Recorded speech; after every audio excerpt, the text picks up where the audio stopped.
Assalamualaikum warahmatullahi wabarakatuh. Perkenalkan, kami dari kelompok 1 ingin menjelaskan perkembangan Pancasila sebagai dasar negara dan pandangan hidup bangsa Indonesia mengalami berbagai dinamika sejak awal kemerdekaan hingga masa kini. Nah, berikut adalah ringkasan perkembangan tersebut. Yang pertama, ada sejarah perumusan Pancasila sebagai dasar negara. Pada tanggal 29 Mei 1945, Muhyamin berpidato tentang konsep dan bentuk negara. Pada tanggal 31 Mei 1945, Soepomo berpidato tentang konsep integralistik. Pada 1 Juni 2024, Soekarno berpidato tentang dasar negara. Ia mengusulkan 3 nama dasar negara, yaitu Pancasila, Trisila, dan Ekasila. Panitia kecil berisi 8 orang lalu dibentuk untuk menampung saran, usul, dan konsepsi anggota BPUPKI lain pada sidang 22 Juni 1945. Nah, dari sidang tersebut dibentuk lagi panitia 9 yang bertugas mencari titik temu terkait antara agama dan negara, golongan agama dan golongan kebangsaan. Hasil kesepakatan Panitia 9 soal rancangan pembukaan hukum dasar negara yang dinamai Piagam Jakarta. Rumusan ini dilaporkan pada sidang pleno BPUPKI. Kemudian, 19 anggota panitia perancang Undang-Undang Dasar yang dibentuk dari sidang pleno BPUPKI bertugas merumuskan Undang-Undang Dasar beserta pembukaannya. Perumusan Dasar Negara Indonesia berpuncak pada sidang PPKI pada 18 Agustus 1945 dengan ditetapkannya Undang-Undang Dasar Negara Republik Indonesia 1945. Sebelum terbentuknya rumusan Pancasila, pada 22 Juni 1945, 9 tokoh nasional yang disebut Panitia 9 berhasil menyusun sebuah naskah piagam yang dikenal dengan nama Piagam Jakarta.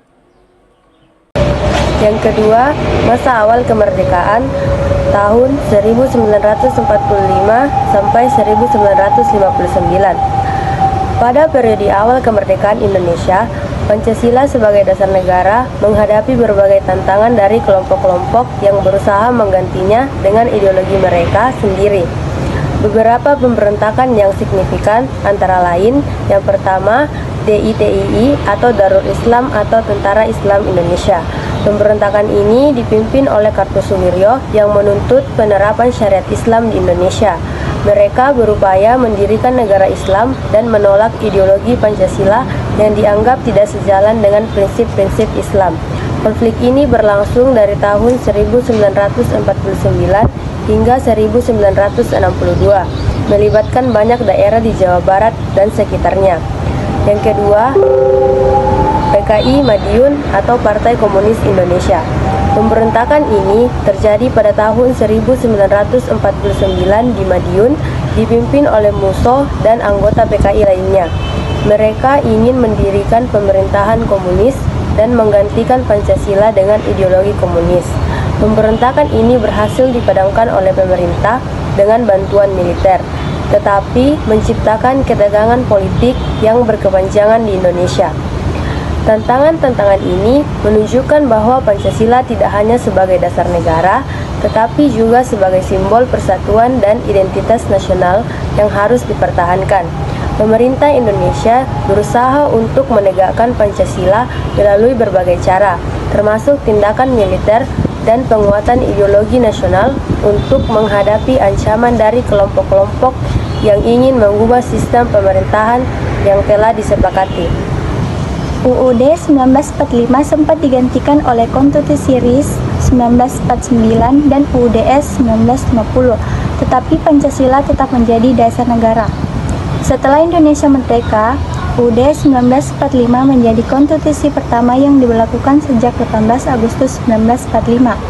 Namun pada 27 Desember 1949, setelah pengakuan kedaulatan oleh Belanda, bentuk negara berubah menjadi Republik Indonesia Serikat atau RIS yang menggunakan Konstitusi RIS 1949. Konstitusi ini mengatur sistem negara federal dengan beberapa negara bagian. Pada 17 Agustus 1950, Indonesia kembali menjadi negara kesatuan dan memberlakukan UUD sementara atau UUDS 1950. UUD ini disusun sebagai pengganti sementara UUD 1945 dengan rencana menyusun konstitusi tetap menjadi badan konstituante. Namun, karena konstituante gagal merumuskan konstitusi baru, Presiden Soekarno mengeluarkan Dekret Presiden 5 Juli 1959 untuk kembali memberlakukan UUD 1945. Meskipun konstitusi berganti beberapa kali, Pancasila tetap menjadi dasar negara yang tidak berubah. Hal ini menunjukkan bahwa nilai-nilai Pancasila selalu dijaga dan menjadi pedoman dalam kehidupan berbangsa dan bernegara, terlepas dari dinamika politik dan perubahan tata negara. Pada masa demokrasi terpimpin, yakni tahun 1959 sampai 1965, Pancasila menjadi ideologi sentral setelah Presiden Soekarno mengeluarkan Dekret Presiden, yakni pada tanggal 5 Juli 1959 yang kembali memberlakukan Undang-Undang Dasar 1945. Dekret ini menandai kembalinya sistem presidensial yang terpusat di bawah kendali Soekarno. Dalam praktiknya, Pancasila menjadi ideologi sentral, tetapi sering diinterpretasikan sesuai visi Presiden Soekarno. Misalnya, konsep Nasakom, yakni nasionalisme, agama, dan komunisme. Konsep ini digunakan untuk menyatukan berbagai elemen masyarakat, sekaligus meredam perpecahan politik. Penekanan Pancasila digunakan untuk memperkuat kekuasaan Soekarno. Ia menjadikan Pancasila sebagai oposisi, membatasi demokrasi, dan mendukung kebijakan-kebijakannya, baik dalam negeri maupun luar negeri. Dengan demikian, Pancasila pada masa ini berfungsi sebagai ideologi negara sekaligus alat untuk mendukung dominasi politik Presiden Soekarno. Pada masa pemerintahan Orde Baru, Pancasila memiliki peran yang sangat sentral. Presiden Soeharto menjadikan Pancasila sebagai ideologi negara yang tidak bisa diganggu-gugat. Hal ini bertujuan untuk menyatukan bangsa dan memberikan landasan bagi pembangunan nasional. Untuk menanamkan nilai-nilai Pancasila kepada generasi muda, pemerintah mewajibkan pendidikan moral Pancasila atau yang disingkat PMP di semua jenjang pendidikan. Program ini bertujuan untuk membentuk karakter bangsa yang berpancasila. Namun, di balik tujuan luhur tersebut, Pancasila seringkali digunakan sebagai alat legitimasi politik oleh pemerintah Orde Baru. Ideologi negara ini dimanfaatkan untuk membenarkan kebijakan-kebijakan pemerintah dan membungkam suara-suara oposisi. Jadi, Pancasila pada masa Orde Baru memiliki peran yang sangat kompleks. Di satu sisi, Pancasila menjadi perekat persatuan bangsa. Namun di sisi lain, Pancasila juga menjadi alat politik yang digunakan untuk mempertahankan kekuasaan. Pada masa reformasi 1998 hingga sekarang, Pancasila tetap menjadi dasar negara Indonesia, tetapi penggunaannya sebagai ideologi bangsa mengalami perubahan yang signifikan dibandingkan dengan masa sebelumnya. Berikut adalah gambaran tentang Pancasila di masa reformasi. Yang pertama adalah pemulihan kedudukan Pancasila. Setelah Orde Baru yang dianggap sering menggunakan Pancasila sebagai alat legitimasi kekuasaan, masa reformasi mencoba memulihkan nilai-nilai dasar Pancasila.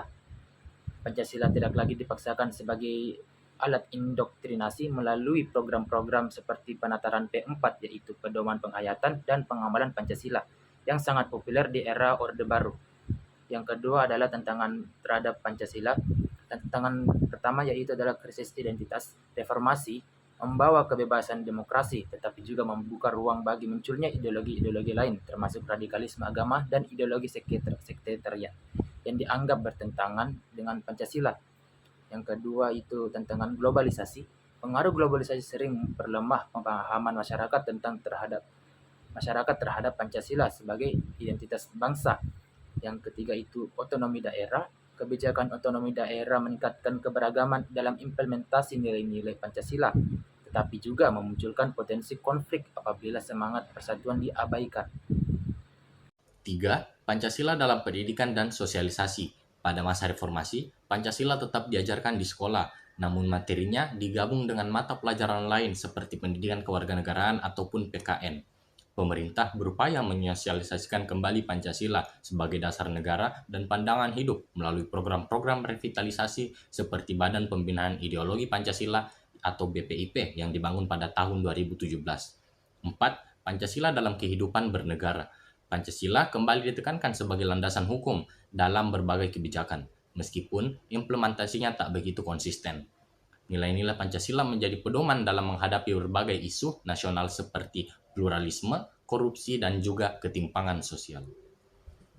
Di part-part sebelumnya kita sudah mendengarkan pemaparan teman-teman kita tentang perkembangan Pancasila di masa awal perumusan Pancasila, pada masa awal kemerdekaan, pada masa Orde Baru, pada masa reformasi, pada masa demokrasi terpimpin, dan selanjutnya kita akan masuk ke Pancasila di era kontemporer. Pancasila sebagai dasar negara dan pandangan hidup bangsa Indonesia tetap relevan di era kontemporer dalam menghadapi tantangan globalisasi, modernisasi, dan perkembangan teknologi. Nilai-nilai Pancasila menjadi pedoman untuk menjaga identitas bangsa. Sebagai landasan filosofis, Pancasila tidak hanya memberikan arah kebijakan nasional, tetapi juga memastikan bahwa pembangunan tetap mengutamakan keadilan sosial dan kemanusiaan. Di era kontemporer, tantangan yang dihadapi Indonesia semakin kompleks, seperti polarisasi sosial, intoleransi, dan ancaman terhadap persatuan. Nilai sila ketiga, persatuan Indonesia menjadi sangat penting untuk memperkuat kohesi sosial di tengah-tengah keberagaman. Teknologi informasi yang berkembang pesat pun juga membawa dampak positif dan dampak negatif, sehingga Pancasila perlu diimplementasikan dalam dunia digital untuk menciptakan ruang virtual yang inklusif dan beretika. Selain itu, globalisasi mendorong Indonesia untuk bersaing secara ekonomi dan budaya. Prinsip gotong royong dan keadilan sosial dalam Pancasila mendorong penguatan ekonomi berbasis komunitas serta pembangunan yang berkelanjutan. Di bidang politik, Pancasila berperan sebagai benteng moral untuk menjaga integritas, keadilan, dan demokrasi yang sehat, sehingga tercipta pemerintahan yang bersih dan bertanggung jawab. Di era ini, penguatan nilai-nilai Pancasila dalam pendidikan menjadi kunci untuk membentuk generasi muda yang berkarakter melalui pendidikan Pancasila. Generasi penerus diharapkan mampu menghadapi perubahan zaman tanpa kehilangan identitas nasional. Pancasila bukan sekedar simbol, melainkan harus menjadi pedoman nyata dalam kehidupan sehari-hari masyarakat Indonesia, baik tingkat individu, komunitas, maupun negara. Jadi, kesimpulannya adalah Pancasila pada masa Orde Baru memiliki peran yang kompleks. Di satu sisi, Pancasila menjadi perekat persatuan bangsa. Di sisi lain, Pancasila juga menjadi alat politik yang digunakan untuk mempertahankan kekuasaan. Demikianlah materi yang telah kita bahas dalam video ini. Semoga pengetahuan yang kita peroleh dapat memperkuat rasa cinta tanah air dan meningkatkan kesadaran kita akan pentingnya nilai-nilai Pancasila dalam kehidupan sehari-hari. Mari kita jadikan Pancasila sebagai pedoman dalam bertindak, berinteraksi, dan berkontribusi untuk kemajuan bangsa. Terima kasih telah mengikuti. Semoga bermanfaat. Wassalamualaikum warahmatullahi wabarakatuh dan sampai jumpa.